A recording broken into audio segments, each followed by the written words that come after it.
It has been a couple of weeks since I've come anywhere near the car. It is a bit unusual for me, but got a bit held up with some work.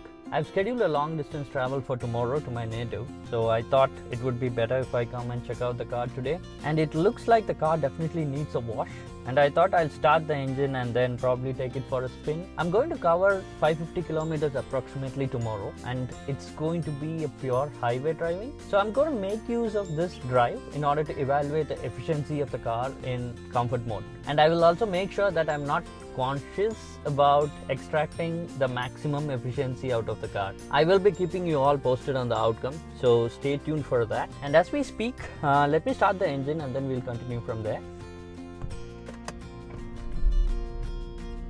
Now as the engine is warming up, let's get into the topic for today's video. Now after helping some of my friends and relatives with their car buying, I noticed that people still needed help choosing the right car for them. There are many factors which you need to consider to pick the right car for you, and in this video we'll speak about some of those factors. When it comes to car buying, I've seen three kinds of people. One, who does their homework to get the right car for them. Two, who rely on the first category to get the right car for them. And the third, who just goes ahead and imitate their neighbors. So the first category, who loves cars, will always make sure that they are well aware of the current market and also the upcoming launches.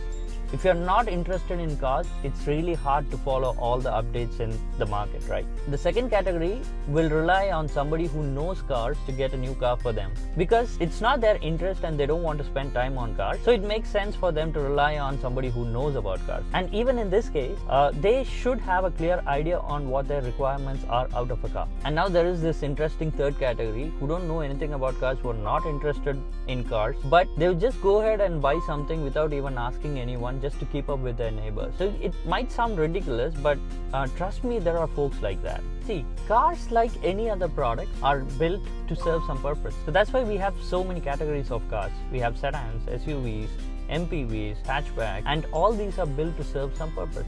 We all know which one is used for what purpose, right? So if you are right now in the market to buy a car, please have a clear understanding of what your requirements are and what is the purpose that you expect the car to serve. So there are many factors which you have to consider to narrow down to the right car for you. The most important factor is always the budget. If the car you want to buy falls within your budget, great.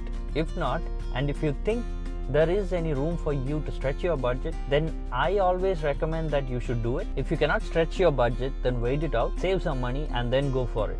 I would never recommend somebody to buy something which they don't like just because that's the one which fits their budget. It's always the best to buy the right one for you than buying something and then remain disappointed always. Another factor would be safety. Whether you give importance to safety, whether you want to buy a 5-star rated car or something with a less rating. Another important factor would be your family size. So this would help you determine the right size of the car you need. Service and maintenance could be another factor. Which brand has a better service network and also the one which is more economical to maintain. Reliability, the car which can go on and on without breaking down. Resale value. This is of course a very important factor for many of us. You can also choose a car based on your usage, whether it's going to be a city use, whether it's going to be a highway use or a high range, etc. And then fuel options, whether you need a petrol, diesel, electric, CNG. Performance can really be a factor for many, whether you are looking for a really powerful engine or you are looking for mileage. Gearbox, which one would you prefer, a manual or an automatic variant? The type of the car is another factor, whether you want an SUV, whether you want a sedan or a hatchback. So this also depends on your family size and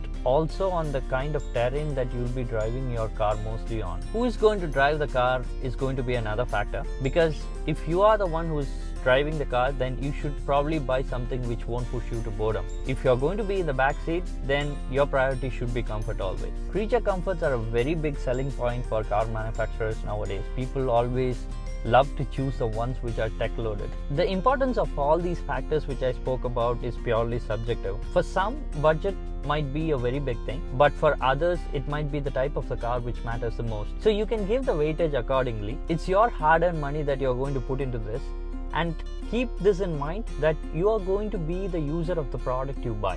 So don't you think that you should understand the product well and make a decision on whether that is the right product or not for you? And now coming back to the second category of car buyers, even when you rely on someone else to get a new car, give them all your requirements so that that person can evaluate and then recommend something which suits your needs.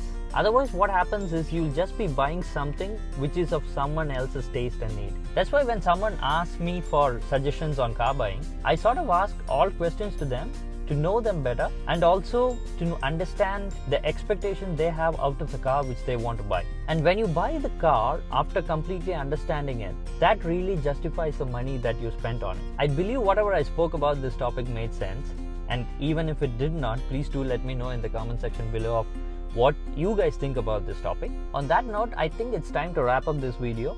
So until we meet again next time with a different video, thanks a lot guys for watching, and bye bye.